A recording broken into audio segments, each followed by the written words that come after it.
I just sat on my computer. All right, well. Hey, hi, hello. So, this week, in honor of Valentine's Day, I really wanted to read something sappy, something rom-com adjacent, something kind of fluffy. And I didn't have anything on my TBR that super fit that list off the top of my head. So naturally, I went to Instagram and I just kind of searched pink book stacks or Valentine's Day book stacks. And I just kind of picked some things out, and some were available on Libby and some weren't. So we're gonna read whatever we can get our grubby little hands on. Ideally, I would have started this video yesterday morning. It is currently Tuesday at 4 in the afternoon, but it is what it is. That's what happens when your medication makes you kind of sleepy in the adjustment period. Yeah, I slept most of the day, and then I woke up today and I was like, oh, I'm ready to go. Took my dosage, and I gave like 20 minutes. And I was like, oh, I'll be fine. I think I'll be fine. I'll have a little bit of coffee in me. It'll combat the sleepy. And then I closed my eyes and then it was 1. So, but the medicine's helping. It's helping my leg. So, yay. But anyway, we're starting with My Roommate is a Vampire. This was one I wanted to read in October and I just never got around to it. And it sounded cute. It sounded fun. I love paranormal romance. So, let's get into it. I originally had a knitting project. It is an audiobook, and I had a knitting project I wanted to work on while listening. This is how big the skein was when I wanted to start this project. But then my grubby little hands needed something to do while watching the Super Bowl. Yeah, it was massive. It was 223 yards. And now, this is all that's left. So, I have been chipping away at this cardigan, this guy right here, and I will continue to chip away at it as we start this book. That's exciting. That's fun. So I'll probably check back in with you guys once this is gone. Ooh, let me read this. Okay. My Roommate is a Vampire by Jenna Levine. A USA Today bestseller, a September indie next pick. One of Amazon's best romances of September. A lot of books, a lot of rewards in September. Okay. True love's at stake in this charming debut romantic comedy. That's what I want. Cassie Greenberg loves being an artist, but it's a tough way to make a living. On the brink of eviction, she's desperate when she finds a too-good-to-be-true apartment in beautiful Chicago neighborhood. Cassie knows there has to be a catch. Only someone with a secret to hide would rent out a room for that price. Of course, her new roommate, Frederick J. Fitzwilliams, is far from normal. He sleeps all day, is out all night on business, and talks like he walked out of a Regency romance novel. He also leaves Cassie heart-melting notes around the apartment, cares about her art, and asks about her day. And he doesn't look half bad shirtless. On the rare occasion, they're both home and awake. But when Cassie finds bags of blood in the fridge that definitely weren't there earlier, Frederick has to come clean. Cassie's sexy new roommate is a vampire, and he has a proposition for her. So this sounds exactly like what I want. I'm excited. Let's go.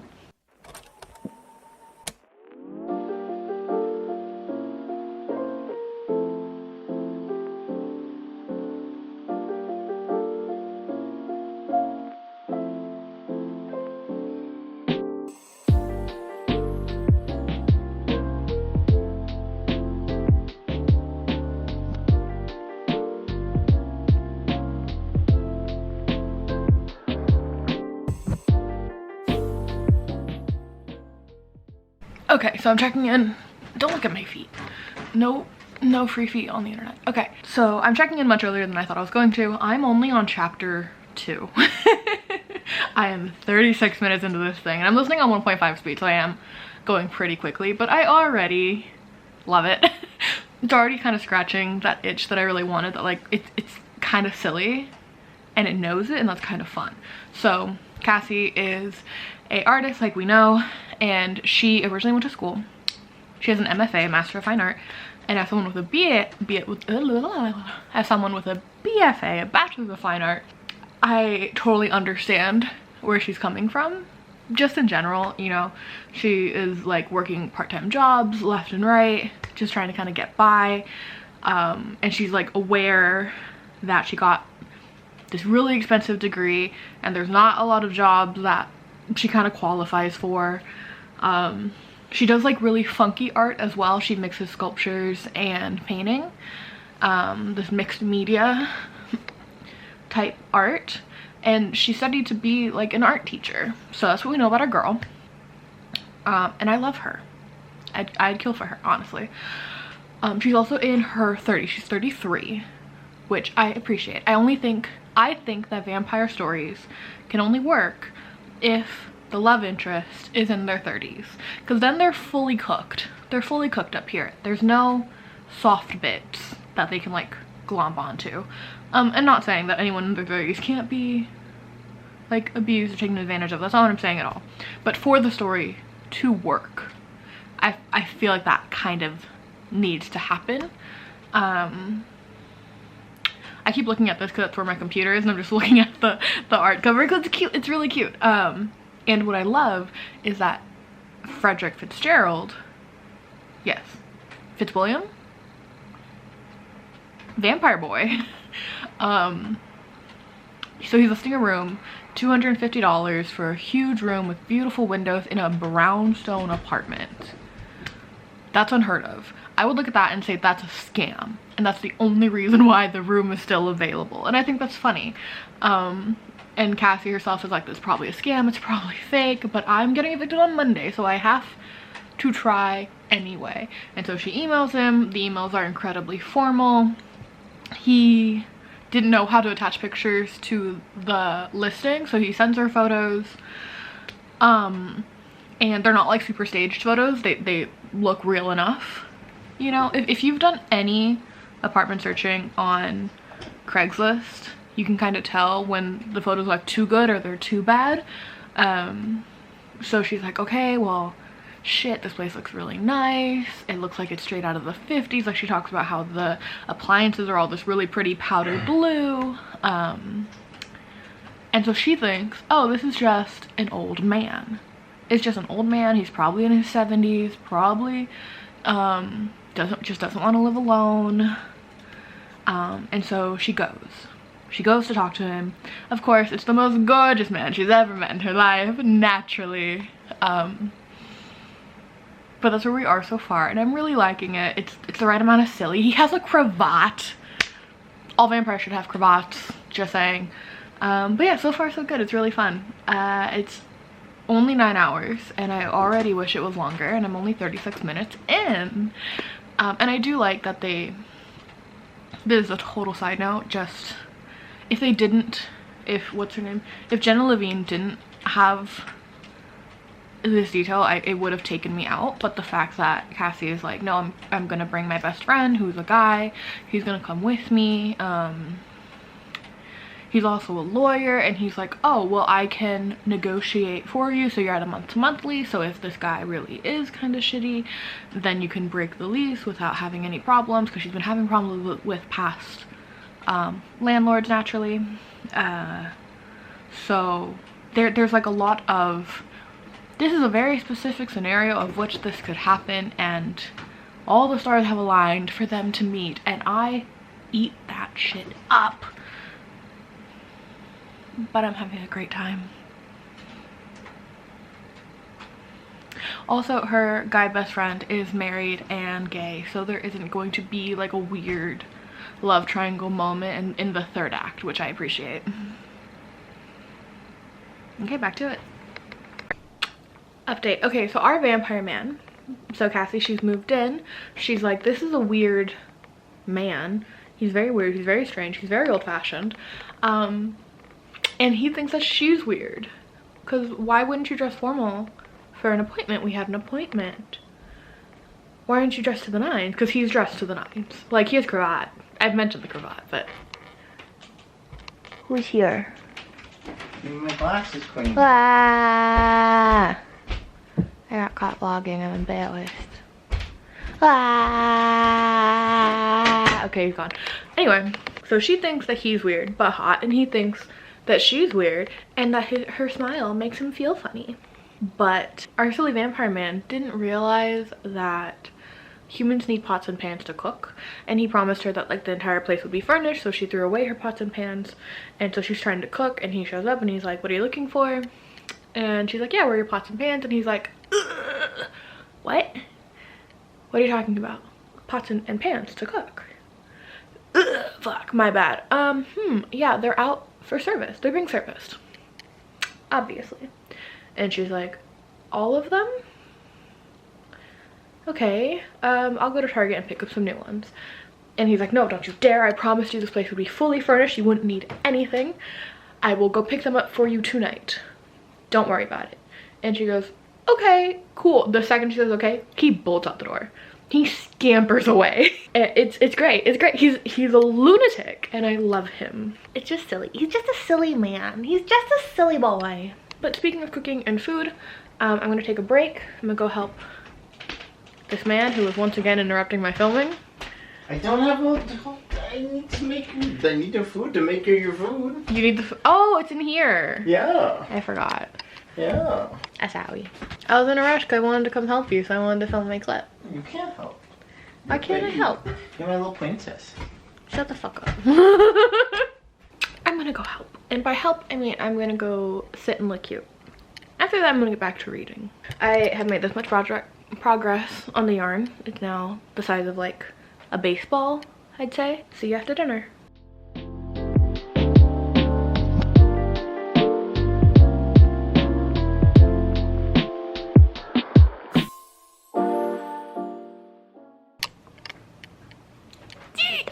Okay, we are 27, hello. We are 27% of the way through My Roommate is a Vampire, and she has just found out that he's a vampire. Who'd have guessed? They've been sending notes back and forth because their schedules are opposite, blah, blah, blah, blah. So they leave notes for each other as a way to communicate because he is an old man and doesn't like using cell phones, emails, etc. Which has been really stinking cute. It's the letters have literally made me go every single time. They're just very cute and they're just like talking. It's all very cute. This is really scratching the rom-com itch I wanted. It's so good. We're at 25% of the way in. She is like going off to work. She works part-time at the library, part-time as barista, blah blah blah blah. But she's going to the library and she forgot her sketchbook, so she's coming back to get her sketchbook. And she's like, oh, I'll grab an apple on my way. So she opens the fridge and it's full of blood. Blood. So she's like, oh God, what is this? Oh my God, it was too good to be true. And then, you know, Frederick comes in and he's like, wait, I can't explain. And I can't begin to describe how much I laughed when a character who has only spoken very formal, very period appropriate English just goes, oh fuck, really loudly. It gave me a giggle. It really did. It really did. But so she just is like, throw my shit away if you want, I'm gone, goodbye. Goodbye, you're gonna eat me. And as she's running away, he's like, wait, but I need you. And we don't know why. We also don't know why he needs a roommate, so I'm really curious. And again, we are chapter 7, 27% of the way through, and I think that is a great spot for her to learn that he's a vampire. That is so fun. I'm so excited. I'm having so much fun. I'm having so much fun. In other news, I did officially run out of yarn, and this is how far I got on my cardigan. I think it's quite pretty. I have 4 more skeins, but they're at my house and I'm at my partner's house right now. So time to find something else to knit. In the spirit of Valentine's Day, I think I'm gonna make my partner the socks that I've been telling him I'm gonna make for a few weeks now. I want to make a sweater, but I just have bags of yarn. I have loose yarn. Where? Oh, okay. Perfect. It's 100% cotton. There's no nylon in this, so they're not the best socks. But they'll be cozy. And if he wears through them, then so be it. Socks. Okay, I'm checking back way too soon. I haven't even cast on my new project yet. So our girl is staying with her best friend and his husband, and she is fucking watching Buffy the Vampire Slayer to research vampires. And she's telling herself it's not because there's human vampire romance in that show. Sure, go off queen. And she's also thinking back and she's like, how many times could I have known that he was a vampire? And I'm like, every time, bitch. Every time. Every time he came out in a cravat. Like, come on. It's I live for humans discovering vampires. It's so silly and it's so much fun every time. Okay, back to casting on and back to the book. Bye.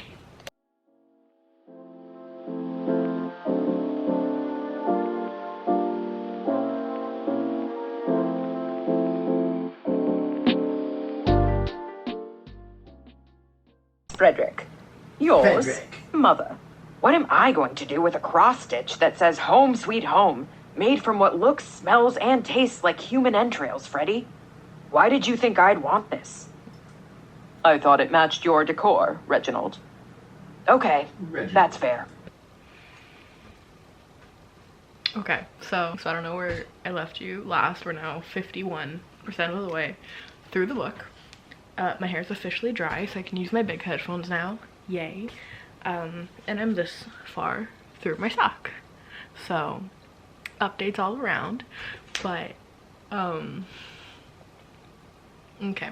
So we've learned why Frederick needs a human roommate is because he's been in a coma for 100 years. I don't think I've mentioned he has a best friend called Reginald, Reggie, who is just a little fucking shit.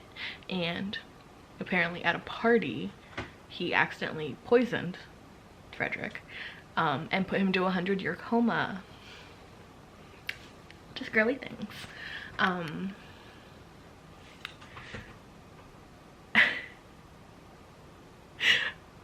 So that's why now they're doing the 90s like a makeover montage at the mall.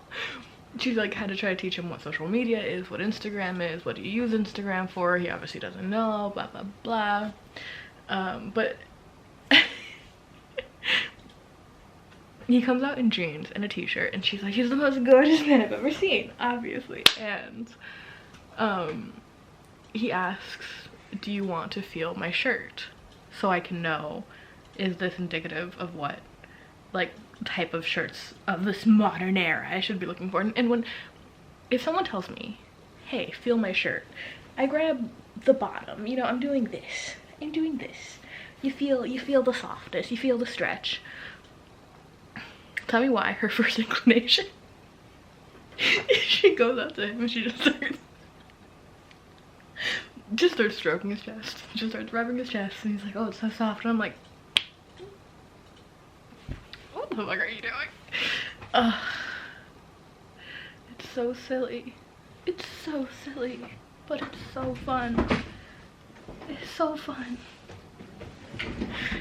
Okay, so yeah, they're slowly falling for each other. There is a touch of spice. There's been no explicit scenes so far, but the slow burn, the tension. I eat this shit up. I eat it up. I eat it up.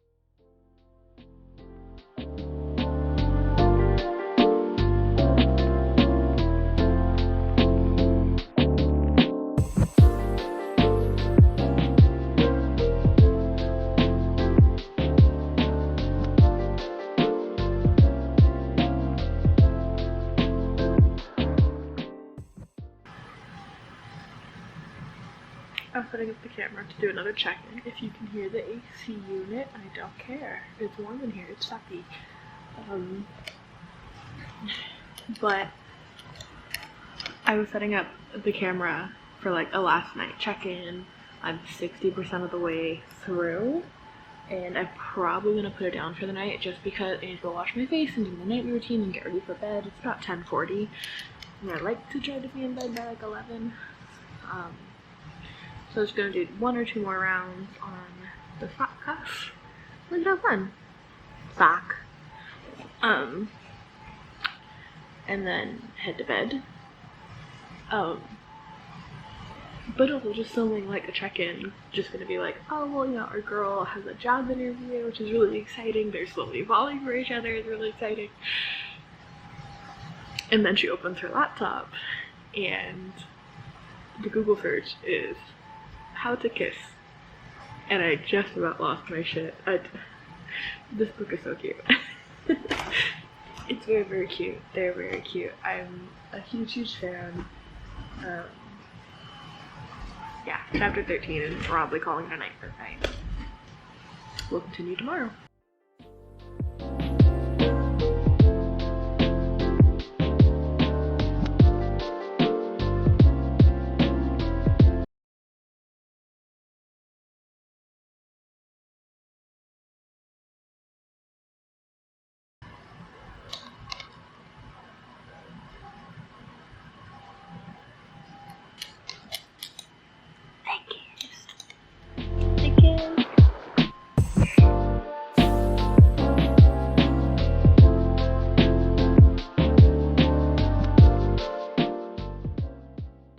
Happy Valentine's Day. It's a very, very rainy Valentine's Day, which I know isn't everyone's cup of tea, but which I love.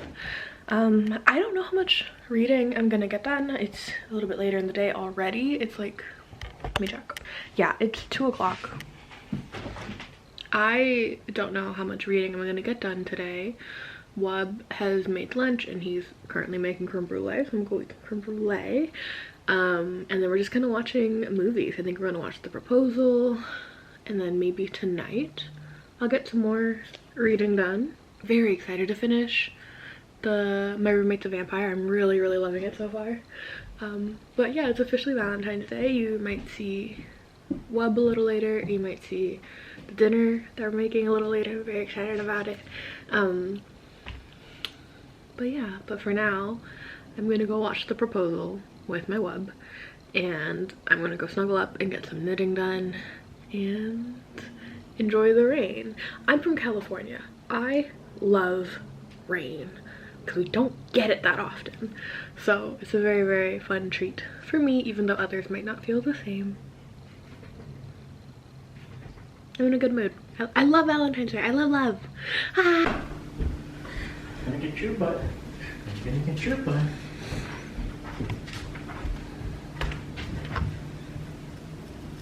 Why are you touching my butt?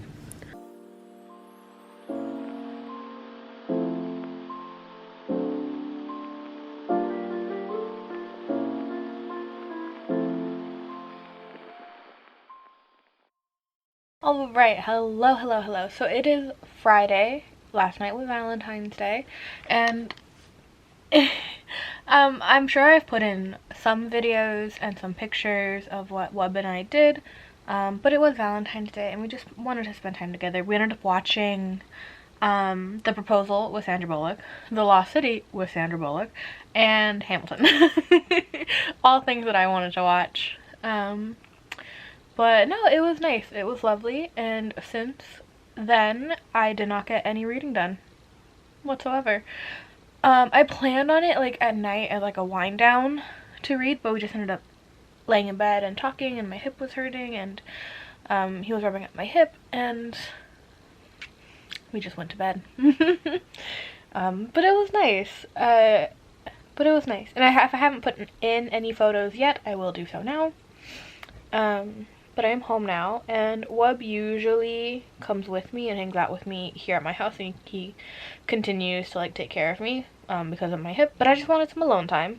We call it lizard time. I wanted some lizard time just to kind of sit and read, especially because it's gonna be raining again, and I like the rain. And I missed my cat. I really missed my cat. So I wanted to be home alone. And I have my family here, and they will help to continue to take care of me. So I'm okay, but I'm here now, and I think I'm settling in for the night. My mom got me, she technically got it for herself, but we got this heat pad that's actually weighted, and so that's been really helpful. Nice and big. I am snugged in, I'm tucked in, and I have my blanket, and I think I'm just gonna put on an audiobook, and I'm either going to knit or I'm gonna play Minecraft. Hermitcraft season 10 just started, so I've been watching a lot of like Hermitcraft Minecraft content. It's my guilty pleasure. I love it. Shut up. So I've been putting that on to go to sleep instead of an audiobook. I might play Minecraft or I might knit, but I did get some knitting done last night. This is how far along I am. I'm doing the heel flap now for Wub. I think it's really pretty. But speaking of sock yarn, I did just get this in the mail from Aunt Jenny Makes. This is gorgeous. It is so pretty. I got like a mystery bundle, and this is actual sock yarn. It has nylon in it, and I'm so excited to work with it. And then I got this guy as a freebie, and I got a bag of tea, and I got like a little keychain stitch marker, a little kitty cat. I think this is going to be my descent into hell of only buying expensive hand-dyed yarn. It's just so pretty. It's precious. I have a yarn addiction. I know. I'm just gonna keep making socks. But what else am I supposed to do when all I can do is lay around and listen to books? But all that being said, I have a warm drink. It's a coffee. It's not tea. It is 8:20. I have my cozy drink. I have my cozy blanket. I have a heat pad for my hip.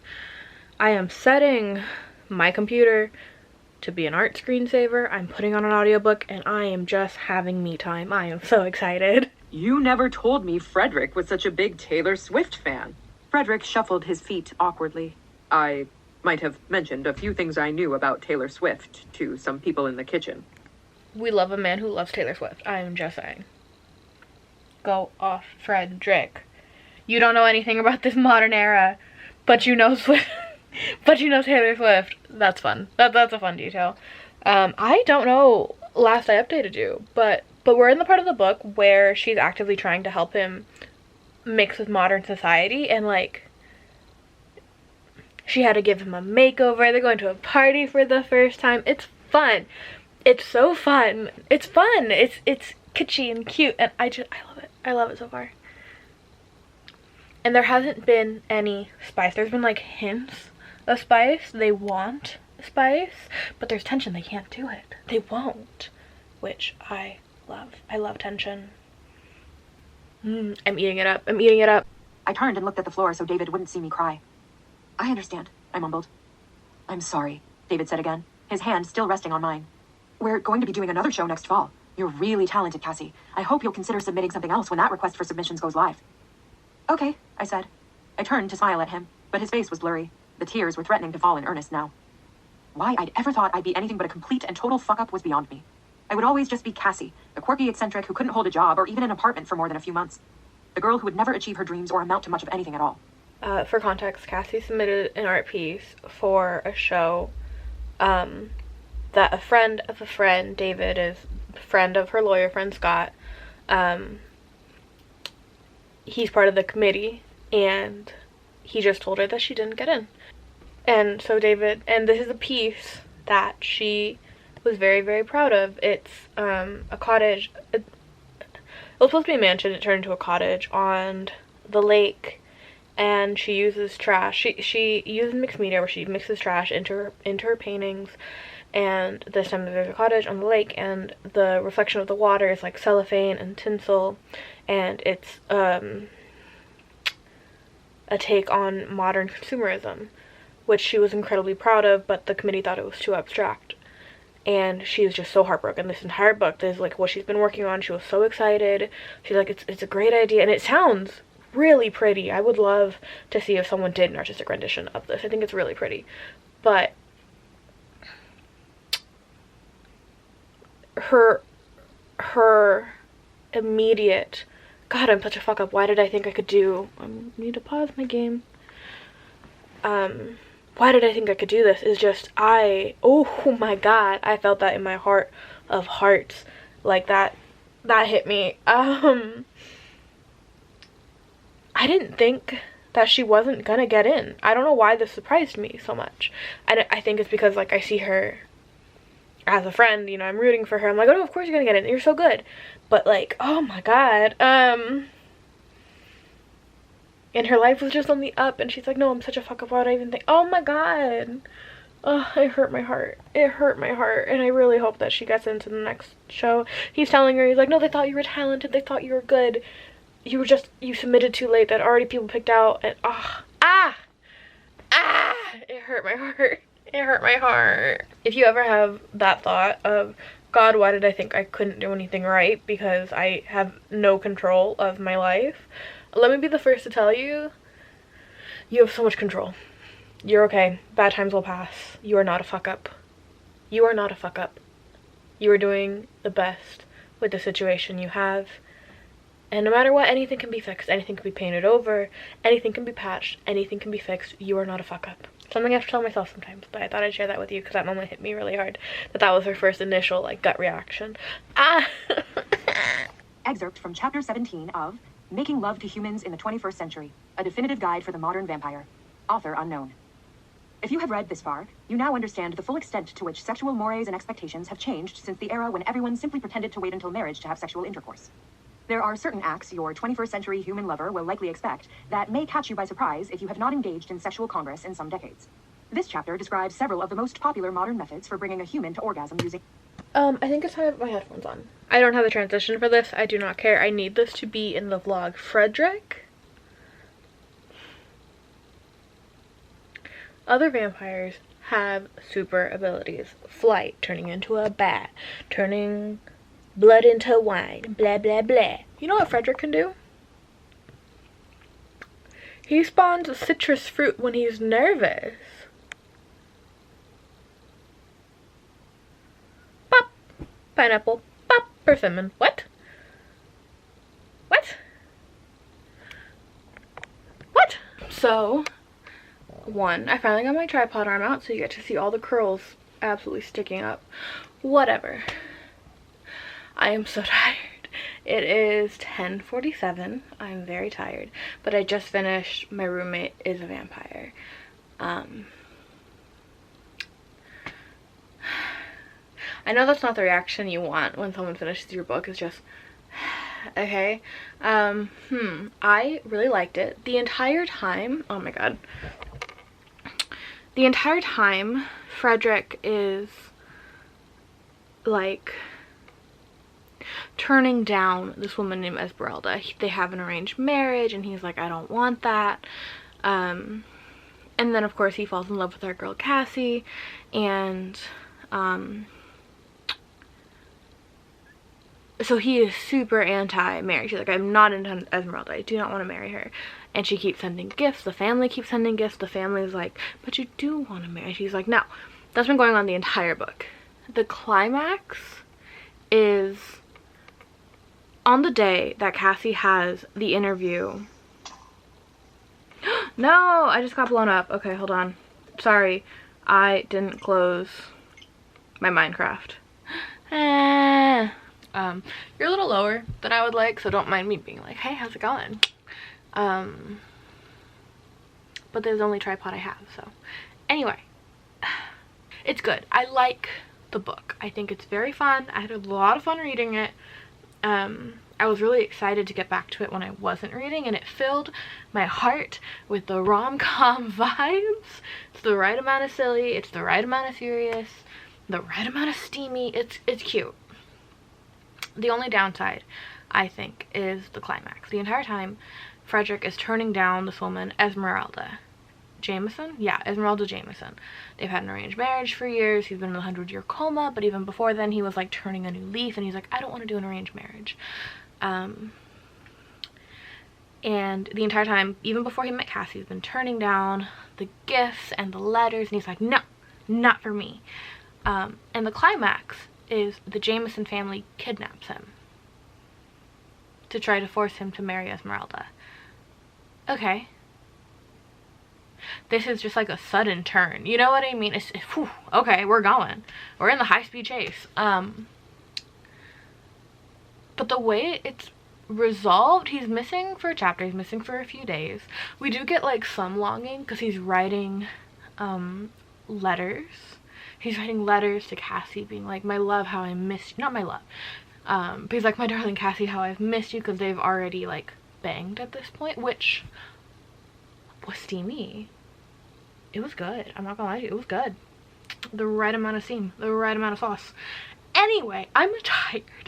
My battery's gonna die. But the Jameson family kidnaps him, and the way that Cassie gets him back is a woman who does not know how to use TikTok, because she doesn't use TikTok, threatens to expose all of vampire kind on TikTok. And they go, okay, here, take him. We don't want him. It's fine. Don't expose us. Because they don't want to be exposed. And then she gets him back. And then she gets the job. And then the epilogue is him semi-proposing, which I really liked the epilogue. I just was not a fan of the whole kidnapping thing. It felt like it happened very suddenly and then was resolved very suddenly. And I understand there needs to be a climax of a book, but it was okay. But the prologue actually really got me. It's very, very sweet. He is not proposing per se. He is giving her a ring that she does wear on her left hand. It's like a promise ring, and it's a promise ring that she will think about it. Marriage or turning into a vampire, no one knows. I would love either a novella or a sequel to this book. I think it's very cute. I think their relationship is very cute. I want to know if she becomes a vampire. All right. Okay, so it is Friday at 2:16 p.m. Pretend you can see that. I've had a really slow morning. I did finish My Roommate is a Vampire last night. It was very good. I'm not sure how much of last night I'm going to include right now. I stayed up way past my bedtime. I should not have been up that late, but I got so hyper focused on mining and Minecraft, and I was like, oh, I only have an hour in my book left. I have my heat pad. Like, I'm not tired, and I'd look up and my eyes would kind of burn. But in my head I was fine, you know?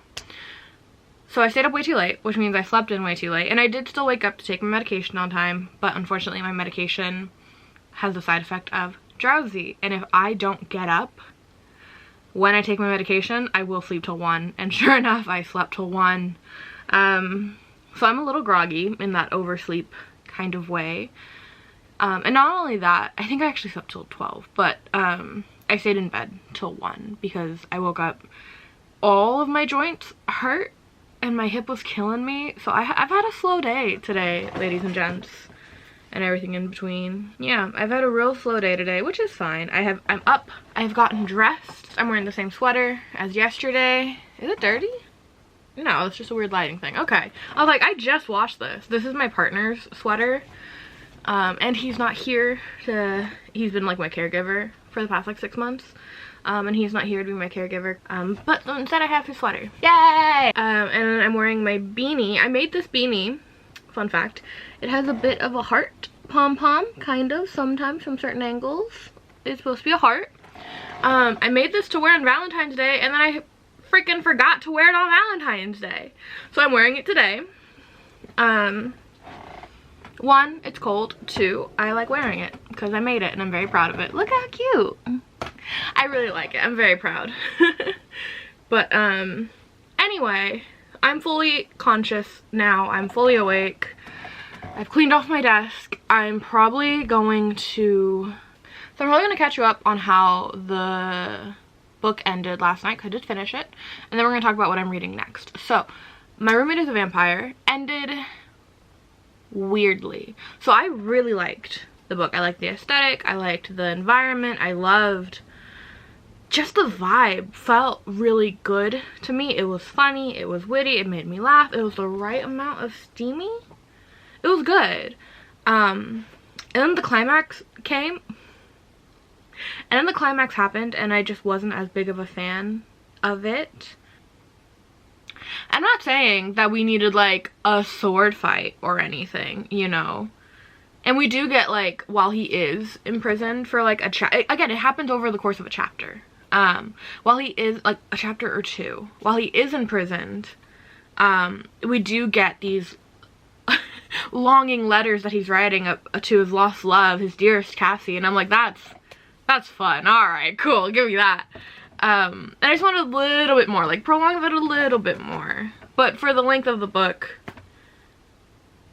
yeah, it makes sense. I think I just wish it was a hair longer to get a little bit more of that longing in there.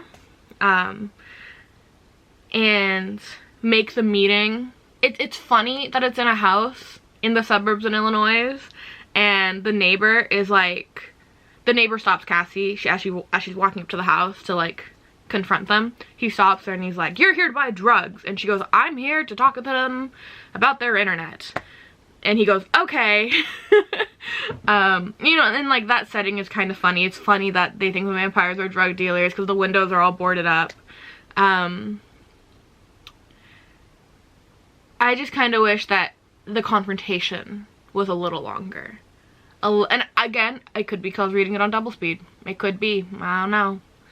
And I don't think it makes the book or the story bad in any sense. Don't twist my words. I think this is a good book. I think it's incredibly fun. I think it is very deserving of all the September awards that it's gotten. And I do think that you should read it if you are in the mood for a fluffy, kind of paranormal, like kind of vampy, kind of silly, just feel good, happy ending rom-com. I think you should do it. And I really like the epilogue. The epilogue is him proposing. So, you know, he does the whole thing where he's nervous, he's anxious, she's like, what's wrong? Something is wrong. Why are you acting weird? And he produces this ring with a beautiful ruby in the center, which is fitting. And he doesn't ask her to be his wife. What he asks is her to consider it. And could consider it be marriage? Could it be turning her? I don't know. I don't know. So our girl gets a really beautiful promise ring and she agrees to consider it. She promises to think about it and to give it time that they want to be together. They're buying a new apartment, they're starting a new life together, and I think that's what an epilogue is supposed to be. It's not supposed to be the bow at the end of the story. They have gotten everything that they've ever wanted, and they are done. They have accomplished everything they want in life. They have the children, they have the house, they have the ring, they have another baby on the way. Like, I don't think that's what an epilogue is supposed to be. It's supposed to be like a promise for a better future, a promise that the worst is behind us and we're moving forward. That's what I find to be the most satisfying epilogue, and I think that's what this epilogue did. So I'm a huge fan.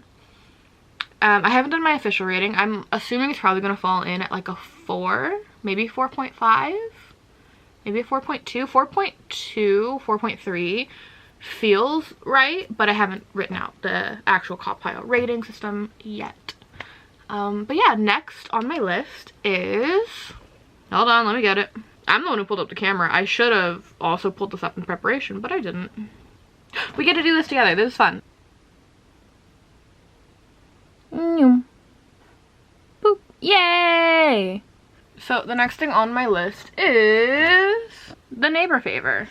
I'm really excited for this. I have not seen anyone talk about this book until this week. And I have had this on my TBR for months, like maybe like early last year. I saw it in Barnes & Noble's in the romance section.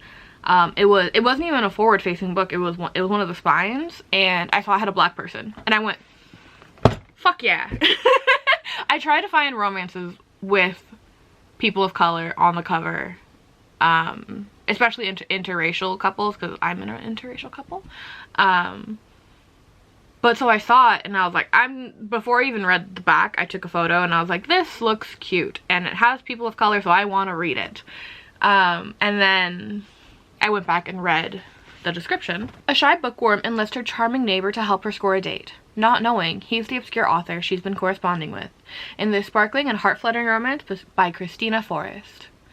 Shy, bookish, and admittedly awkward Lily Green has always felt inadequate compared to the rest of her accomplished family, who strive for black excellence.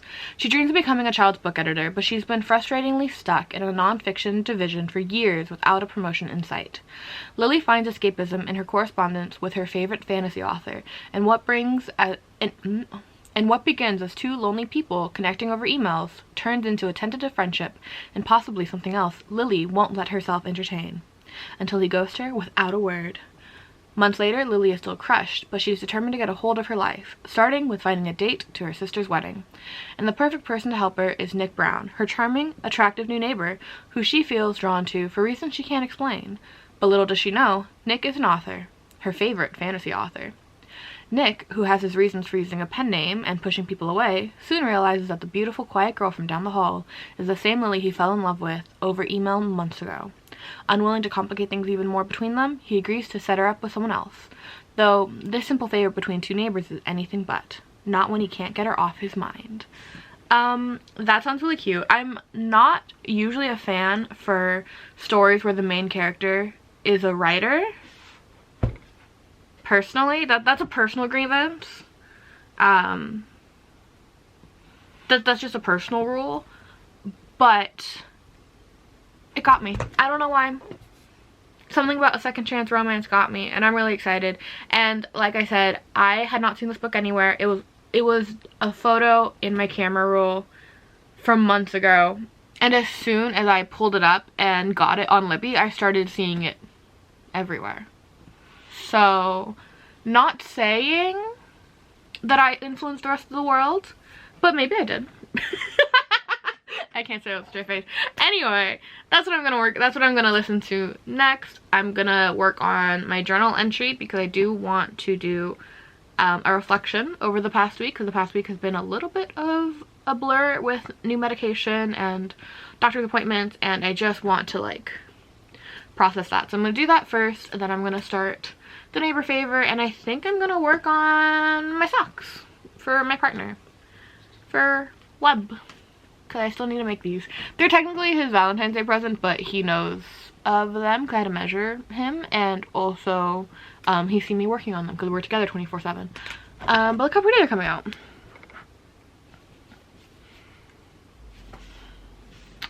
So I'm gonna work on that, get that done, and yeah, and we'll check in once we start with the neighbor favor.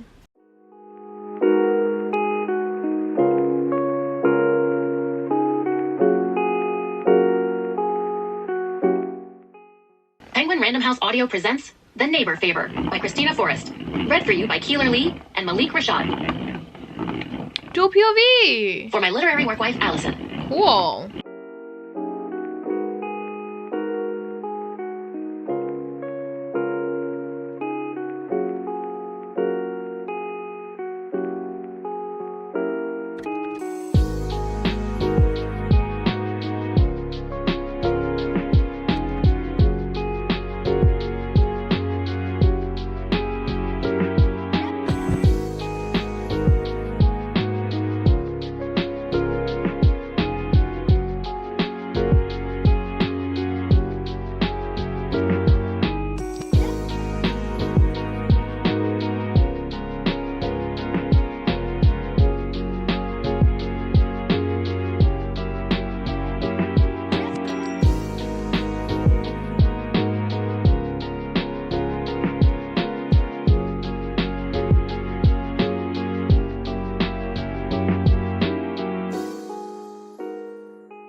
I'm sure you don't care to hear about my career problems.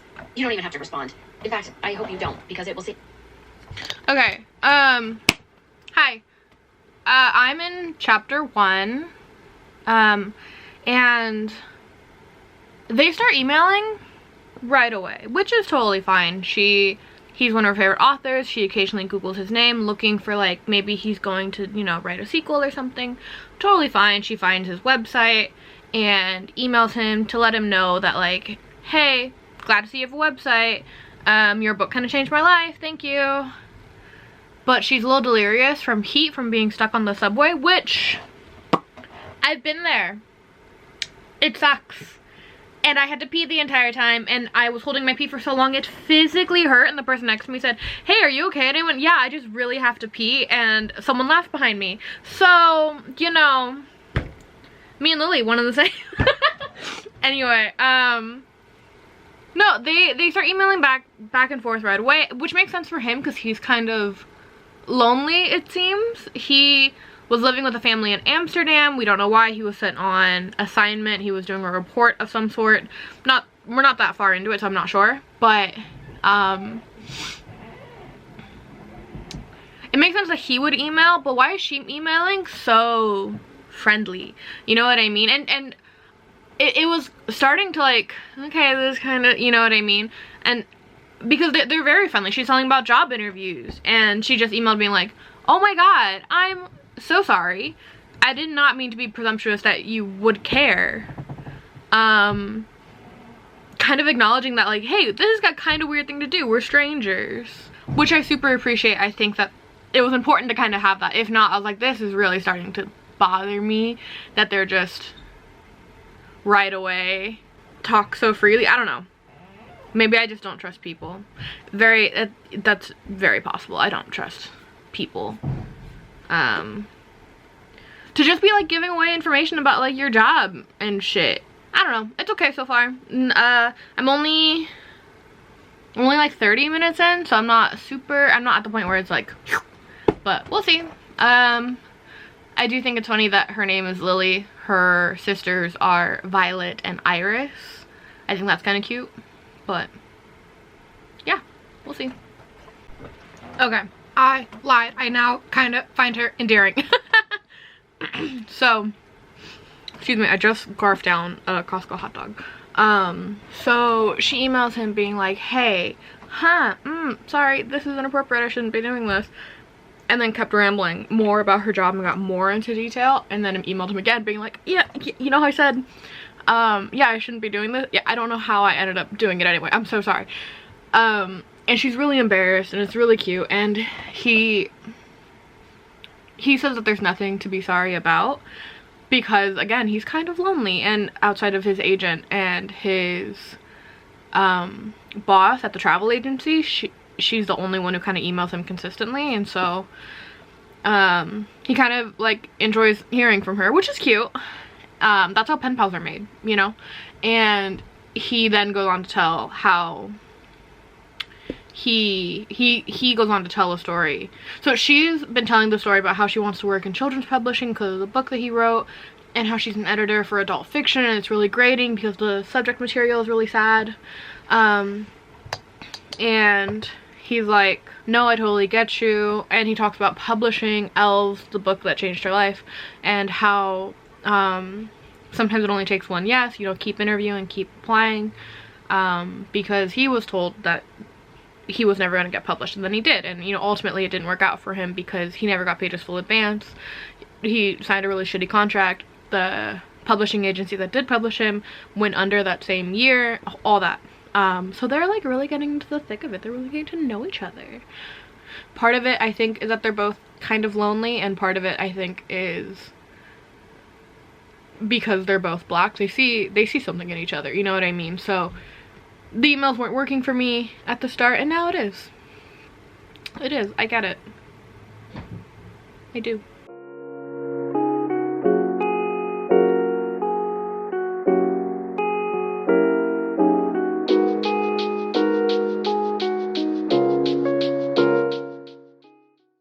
He is chic and cool and intimidatingly attractive, to the point where looking at him arms is hurt. overwhelming. I need a Also spit. delightfully-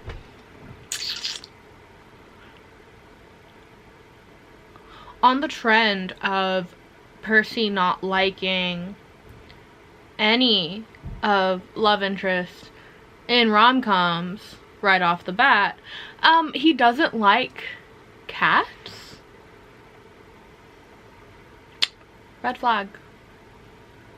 Red flag. Never trust a man who doesn't like cats, because 9 times out of 10 it's because they don't like that cats will just do whatever the fuck they want. They don't have to take no for an answer. Yes, I am speaking from experience. Okay, thank you. Can you ever really trust a cat?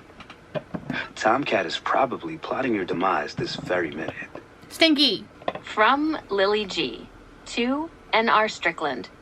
Date, July 21st, 2:32 a.m. Subject, you can call me Strick. Dear Strick, I know we're friends now, or I at least assume we are, but I will not take any cat slander in my inbox.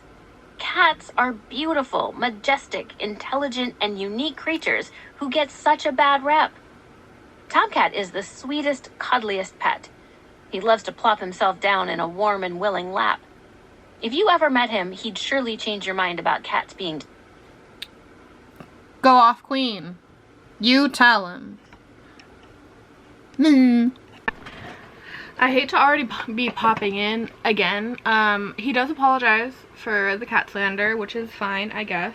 But I hate in audiobooks when they have to read to so-and-so from so-and-so, re such and such, date, time, every single time. It's really not that bad when the email is somewhere in the middle of, I nodded this, so I'm suffering. When the email is somewhere in the middle of a chapter. But part 1 is called the emails chapter 1. This is an hour-long chapter of just emails. Just getting on my nerves, and I don't want you to get on my nerves when I'm reading you for the funsies. But we persist. Also, they're emailing back and forth like as if they're texting. Just have them have an iMessage at this point. Like, just have them have an IM at this point, honestly. Jesus. Jesus! So I know that he's supposed to ghost her. I know that he pulls back after they've like started to fall for each other. I didn't know that he stands them up on a video date. She sets up a video date, and like, he is the one pursuing her, sets up a video date, and then ghosts? Doesn't show. And ghosts. What? And she's emailing him being like, hey, the video link's up, are you having any trouble? Like 11 minutes after, like 20 minutes after. Hey, just checking in, want to make sure, like, you know, do you need to reschedule, or is the internet spotty? I hope you didn't drop your laptop into a lake, because he did that, or into a river. And then at like 45, she's emailing again, and I've been there. I've been her. Fuck, that hurts. Oh my god. And then he emails back being like, hey, I'm sorry, let this go on as long as it did. I'm not who you think I am. Goodbye. And she emails back being like, what do you mean? If you're not R.L. Strickton? His pen name. If I get that wrong, I'll put it on screen. His pen name. I might get that wrong. If you're not him, then who are you? What's going on? And the email account's been deleted. I read the back of the book. I knew this was coming, but still! Oh my god. I didn't expect it to hurt that bad. I just didn't expect. Okay, well, we're going on to chapter 2. Yeah, part 2, real life, chapter 2, 5 months later. That's a lot of semicolons. I'm pretty sure that's just the audiobook formatting. I'm sure it's like part 1, the emails, part 2, 5 months later, and then you just have like the big segments, not like the traditional chapter segments. That's what it seems like. But yeah, we're at 5 months later, and buddy, I'm gonna scream. I'm hooked. I'm hooked in. Also, I'm re-spinning. If you see this is, oh, those are different size. I'm re-spinning because this is way too loose and this is gonna fall apart. Okay. So I'm not super liking this book. I don't know what it is. I took like a 2-hour break. My head was hurting. I just wanted to lay down. So I'm only 3 hours, 32% of the way in, and I don't know what it is. I'm just not feeling it, and I don't know. I wish I knew what it was. I don't know if it's the narrator who, for some reason, black slang sounds so foreign in their mouth. I'm sure they're a lovely person, and I don't know what, it just does sound unnatural. Unnatural. And it's not even like super slangy, you know what I mean? Oh, I wish I could think of a single example right now, but I can't. Anyway, no, I'm about to start chapter 5, and so last we left off, he had stopped emailing her. Why did he stop emailing? I think he just panicked. Do we know why he stopped? I think he just panicked. Oh, yeah, no, so his author bio says he's British, he's not British, he's like genuinely started to make connections, and he panicked and he was like, oh, I simply can't do it. I am lying to her and I care about her too much, blah, blah, blah, blah. And he ghosted her, and I'm like, okay, that makes sense. All right, cool. But he also, his literary agent, has been saying that he was shopping around for someone to republish his Elvish book, and it took off, 7-figure book deal, because it had like a small cult following. It got picked up for a show for HBO, and he got an advancement for 2 more books. So he now has money, and he ended up moving to New York. A lot of book publishing happens in New York. He moved to New York, and he got an apartment near Central Park because in one of their emails they had like an imaginary date, and they talked about wanting to walk around Central Park together. And the sentimental part of him, he saw a new building, had an opening for reasonable, and he went, you know what, fuck it, and he went for it. Lily moved in with her sister, who is in that same Central Park apartment, hence the neighbor favor. The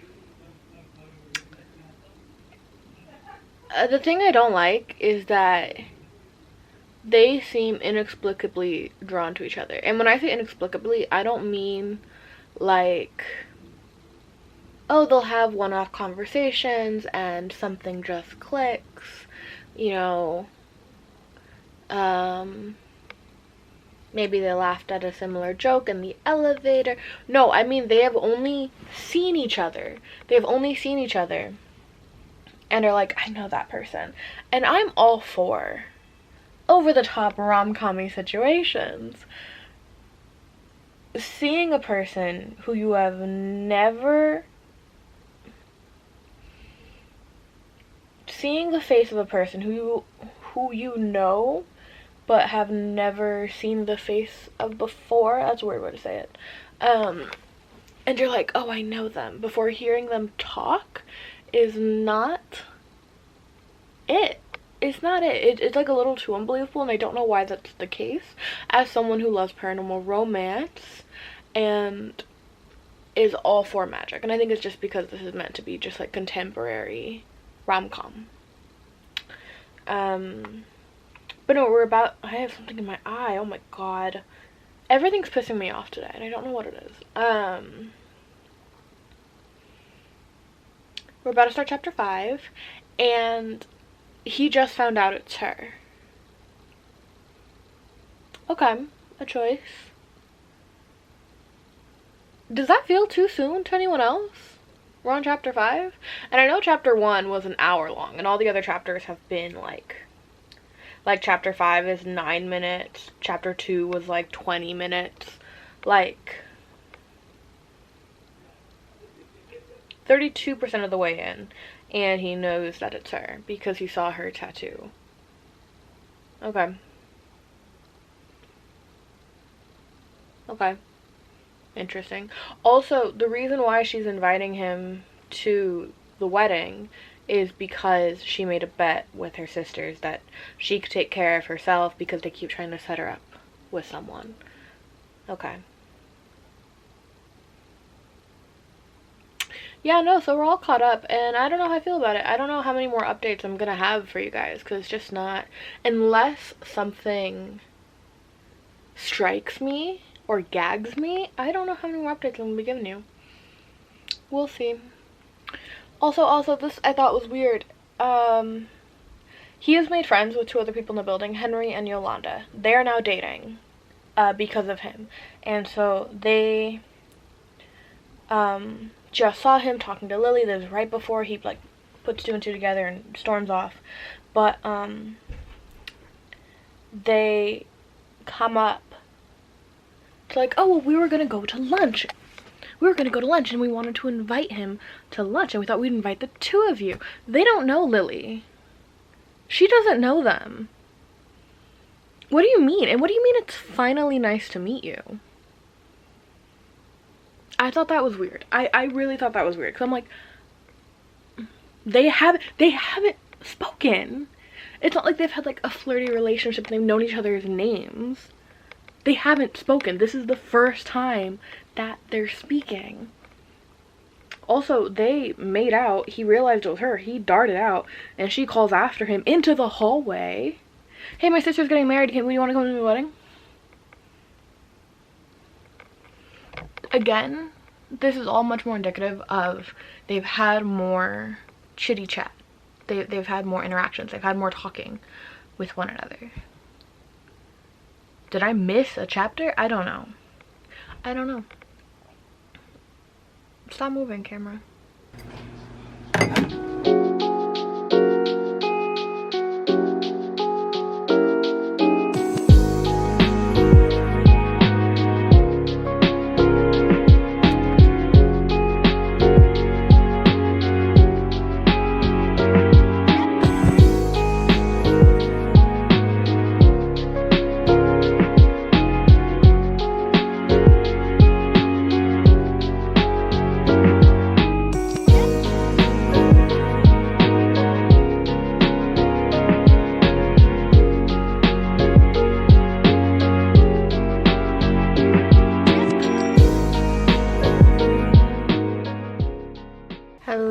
Hello, good morning. It is Saturday. I have my coffee here. It is a rainy day.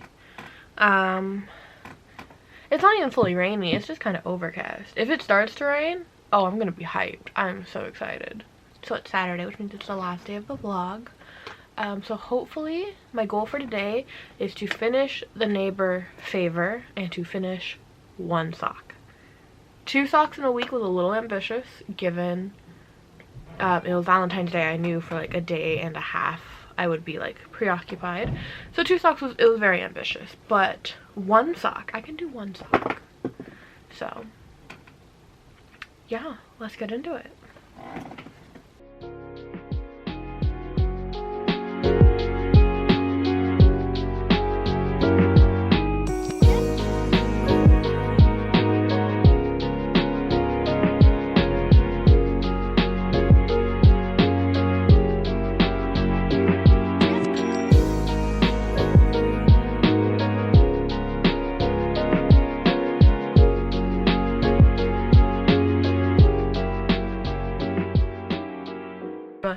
Drama. Okay, so chapter 14. 1, I'm almost done picking up the gusset stitches. It's gonna be like that. Anyway, drama. So at the publishing firm where Lily works, my camera's like, I'm charging a battery, I promise. At the publishing firm where Lily works, there's gonna be a new head of the department, I think. I don't know what corporate words are. But he's black, he's British, and he has tortoiseshell glasses. And what does that description sound like? Her image of Strick in her head, which is the name that Nate is not his name. Chris? The name that the love interest used in the emails. This is how she imagined him. And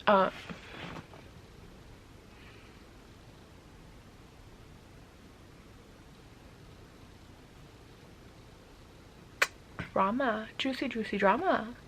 I am getting more into this book now. It sucks that it happened at the 65% mark, but I do like that the tension between Chris, the neighbor, and Lily is they're very clearly falling for each other. He can't help it. I don't like the imbalance that he knows who she is and she doesn't know, but he is constantly. I wasn't expecting to pick up. None of my batteries are charged. I'm sorry. I don't know how incoherent this segment is gonna be, but this one curl, oh my god.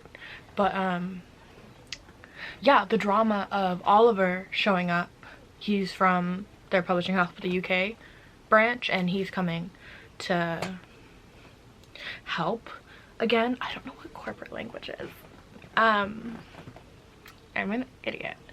But she is like dumbstruck. She's like, how did this man who's only ever been in my imagination suddenly show up? And I think that that's good drama. That is a good third act conflict. I'm here for. I was scared the third act conflict was going to be a communication error. It's not. Hopefully I'm literally at 65% of the way through. So we'll see. Got another 3.5 hours, so hour 45, hour and a half. Nice. No, I like the inner turmoil with Chris. Is his name Chris? I don't know why Chris is the name that's in my head. Nick. Oh my god, that's why I had Nate in my head. Don't know where Chris came from. Nick. Ugh. Nick. They're very clearly falling for each other. They've kissed a few times and he keeps pulling back because he's like, I know who she is. I don't want to hurt her. This is unfair. And that is good interpersonal drama. That is good internal life. Because I didn't like that he like knew and she didn't and they were hanging out and flirting. But the fact that he keeps pulling back and he's like, no, I do know more than she does. I can't have that upper hand. That's not fair. I can't be with her. I'm gonna help her find someone else. That's drama, baby. That's what I'm here for. I love angst. I love angst in my Valentine's Day rom-coms. Okay. I'm gonna let my camera battery finish charging and I'll check in with you when something dramatic happens. Okay, bye.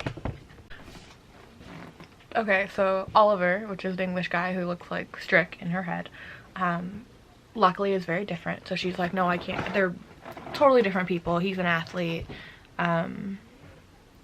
different background, different life story. And so she's like, okay, it's easy to separate them. That's nice. But oh my god, this is exactly, you know. But he's flirting with her and he's like, yeah, do you want to go to a comedy show? I got these tickets. My friend was supposed to go. But he has to go to a birthday with his wife. Doesn't have it, you know, we could just go as friends unless you want it to be a date. And she's like, maybe I do want it to be a date. And I love that she's not holding on to Nick. She's like, well, he is not interested and I'm not here for the foolishness. I don't need his help. You know, itchy nose. I was, you know, hanging out with him. He said he was going to try to get me a date to my sister's wedding. And, you know, I was just kind of using that as an excuse to hang out with him because I thought he was attractive. And there's this guy who's attractive and charming and English right in front of me. So why not? Why wouldn't I go after him? And I love that fucking attitude. I love that she's like, that's the energy we need. We love to see it. So yeah, she's going on this date. And yes, go after English man. Get that dual citizenship. Girly, do it. We love having options in life. So I know that she's gonna end up with Nick. I know because that's how the book goes. But I'm excited. I like this twist. I like this turn of events.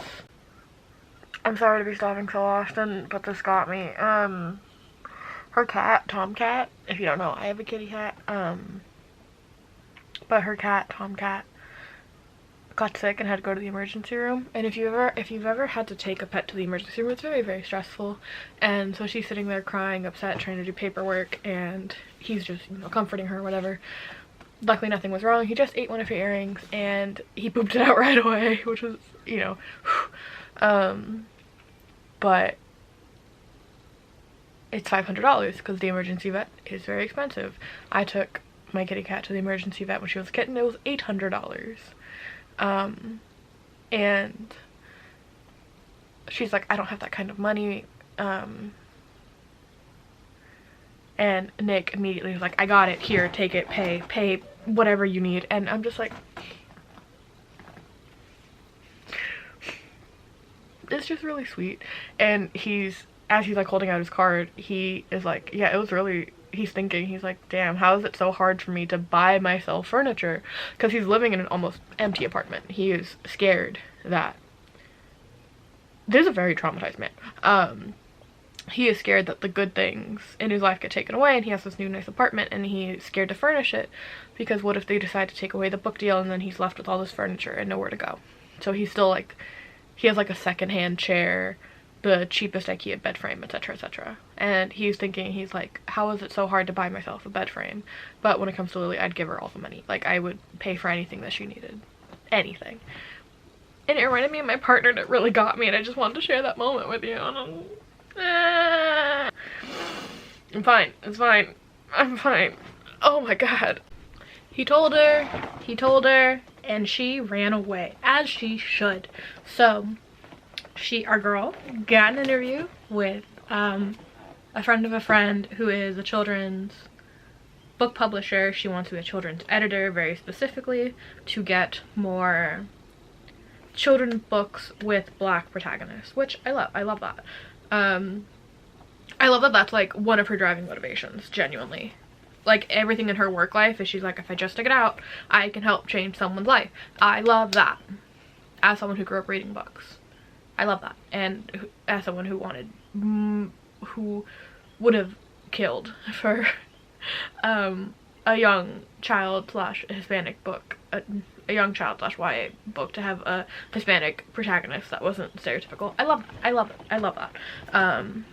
And Nick's literary agent has a friend who works in child publishing who she emailed for an informational interview, which is super nice, and she went, hey, no, I'd love to have an informational interview, but I'll do you one better.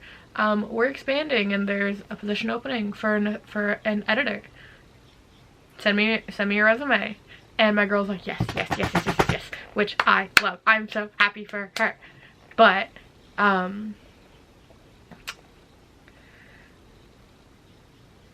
so they go out drinking with friends to celebrate. She invites Nick, because of course she does, because she wants to tell him. And in the heat of the moment, they're dancing, they're buzzed, they're grinding, I don't know. And they go outside and she tells him, hey, I got mad feelings for you. I want to be with you. What's up? Like, do you have feelings for me? Because they're literally like making out in the alleyway. And he's like, of course I do. Of course I have so many feelings for you. But you deserve someone better, and da-da-da-da. And he goes, I'm strict. And he just tells her. And she's pissed. So she storms off. And she's like, I have no idea how I got back to my apartment. Yeah, no, that's world changing. But she was like, you emailed with me for half a year and you ghosted me. And he's like, well, this entire time, like, I thought that you deserved someone better. Which, my thing, if anyone ever tells you you deserve someone better and you love them, you look at them and go, so be better. Be better. Consider. You think I deserve better? Be better if you want to be with me. Simple as that. Don't try to pass off the work to someone else. No. Be better. And he's like at that phase where he's like, I want to be better for you. Like, I'll never lie to you again. I want your everything. I want to be better. So there's a quarter of the book left. We're at 75%. I know we still have to go to the wedding. Is there gonna be a big reveal at the wedding? The drama. Maybe I do like this book. We'll see. We'll chat in a minute.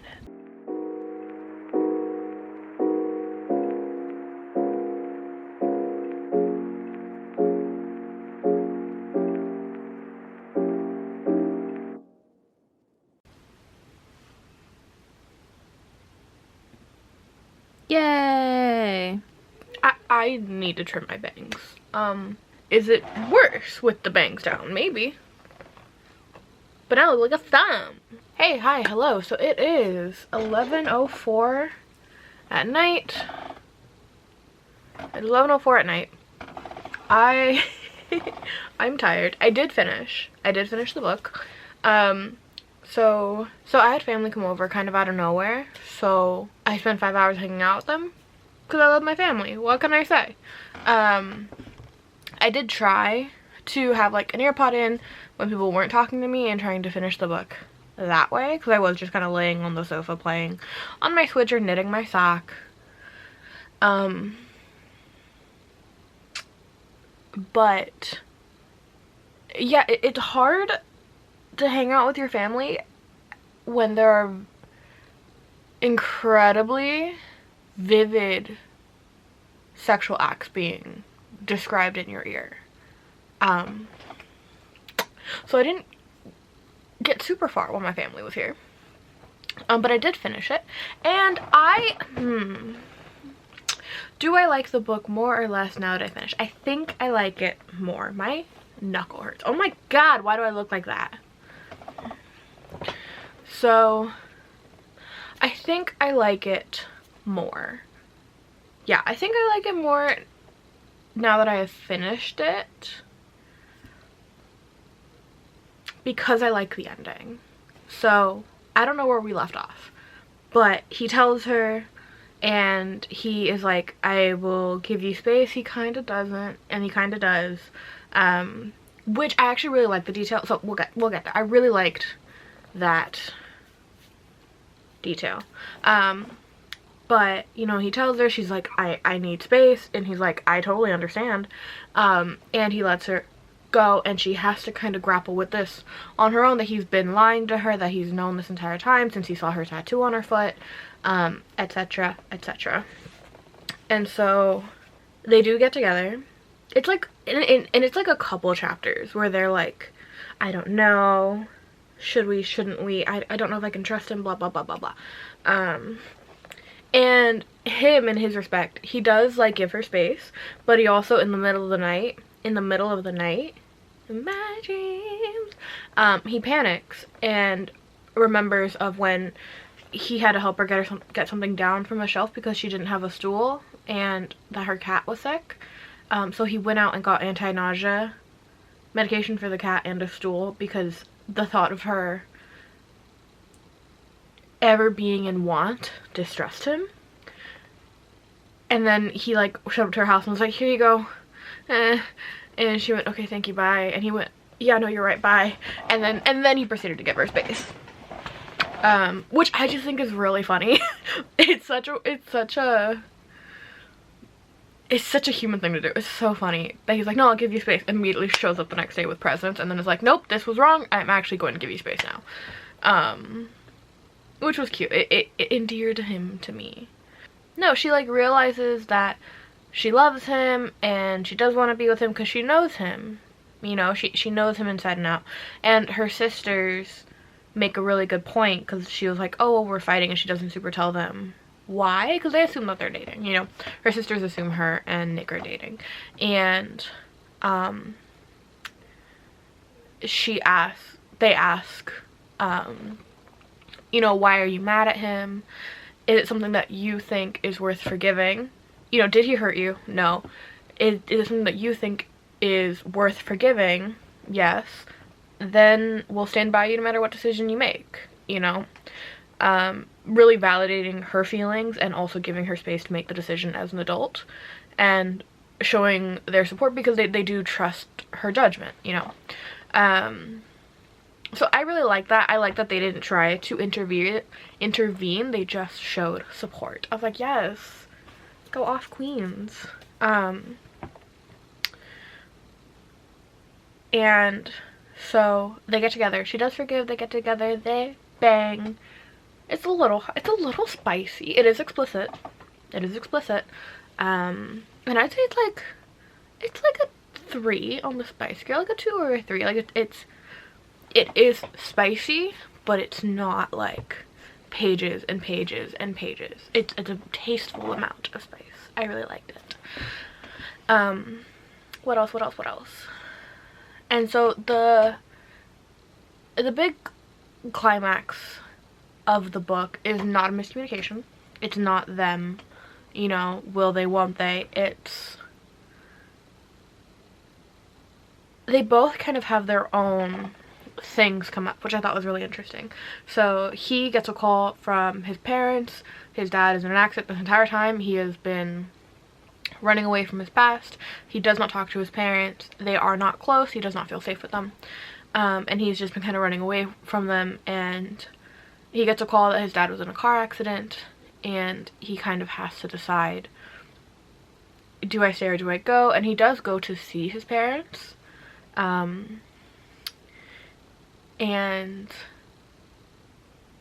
he does help, you know, he does pay for the hospital bills, he pays for his mom to get groceries, and he finds out that his mom is leaving his dad, which is like a huge deal. This entire time he's like, I don't know why she stays with him. He's a liar, he will cheat people out of money, etc, etc. And so her leaving his dad, he's like, oh wow, maybe choosing my own happiness is like worth it, you know what I mean? He learns that it's okay to trust someone, and it's okay, and it just kind of shows him that, wow, he really does love Lily and does want to be with her.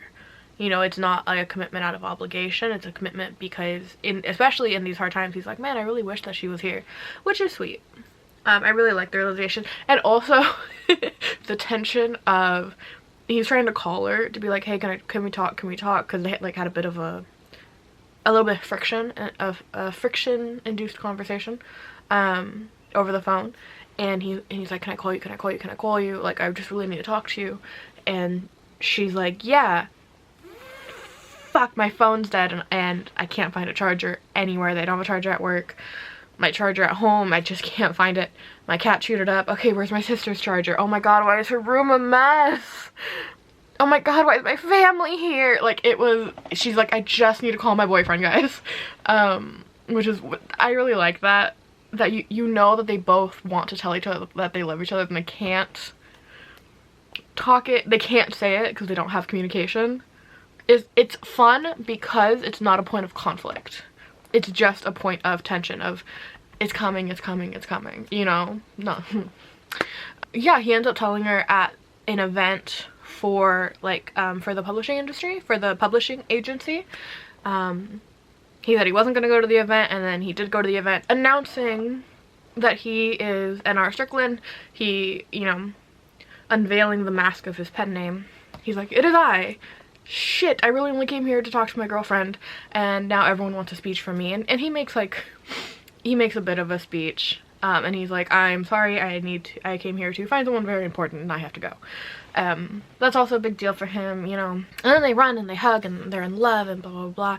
And then on her side, she is, you know, doing interviews. She ends up standing up to her like really abusive boss, who was forcefully trying to keep her as a career assistant, which is someone who is in an assistant position for their entire working life, instead of like being promoted up. Like, she's an assistant editor and she wants to be an editor, and she's asked to be an editor multiple times, and in front of like a new higher up at the company, her immediate boss is like, no, she's a career assistant, and she goes, I quit, goodbye. And I will say, I do believe that this author has experience with an editor like Lily's boss. That shit was too real. That was too visceral. That shit was pissing me off.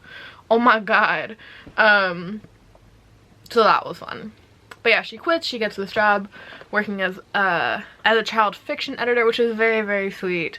You know, his book gets published with his name face on it. He's gotten to the point where he is excited and proud to be like, no, I wrote this. I am the author, and I'm writing more, and that's dope. And I know I said earlier that, oh, you deserve someone better, so be better.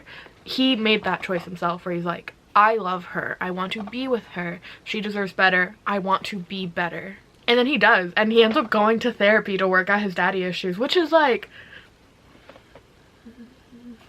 that's good. That's a good, you know what I mean? I also really like they don't end up moving in together, because the 90% of the book, she is living on her sister's couch, just kind of waiting. She's living on her sister's couch, waiting for the lease to be up, saving up money, and she wants to move out on her own. It's something that she really wants. And even after they proclaim their love, and even after they're like, we're in this for the long haul, even after that, she still gets a place of her own, and I respect that. What else? The structure of the book I thought was really fun. It's like a quarter epistolary novel. If you don't know what an epistolary novel is, it's a story being told through other means, like through means of communication, i.e. letters, texts, emails, journal entries.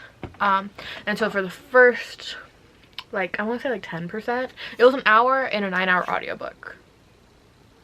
I can't do that math. It was just the emails back and forth, which I think I would have enjoyed more in print form, because I would have been able to compare dates and times, you know what I mean, versus when they're reading out to so-and-so, from so-and-so, RE such and such, date and time every single time. Oh my god, it was grating. So I would personally suggest the physical book or the audiobook for this one, just for that first chunk of emails, but I'm a huge fan. I'm a huge fan of a history novel. I want to write one day personally. I think they're so cool. I don't know what it would be. It's something in my idea bank that's fun for me. But yeah, I would say it's probably a solid 4. 3.8 to a 4. It's probably in that range. It's not bad. It's pretty good. I really liked it. I like that the characters felt black without it being beat over your head. Do I think it's the best novel to kind of really grasp that feeling? Not necessarily, but it doesn't like need to be. It didn't feel like you could plug in any ethnicity into these characters. Like, they are black characters, which is dope. I love that. It was a fun time. It was my first time doing a weekly vlog. I think it was really fun. I'm glad you guys got to see all of my like little hobbies and projects that I try to do to keep myself busy in between laying around with a really shitty nerve issue. I am going, if anyone is curious, I am going to press more of my my tulip petals.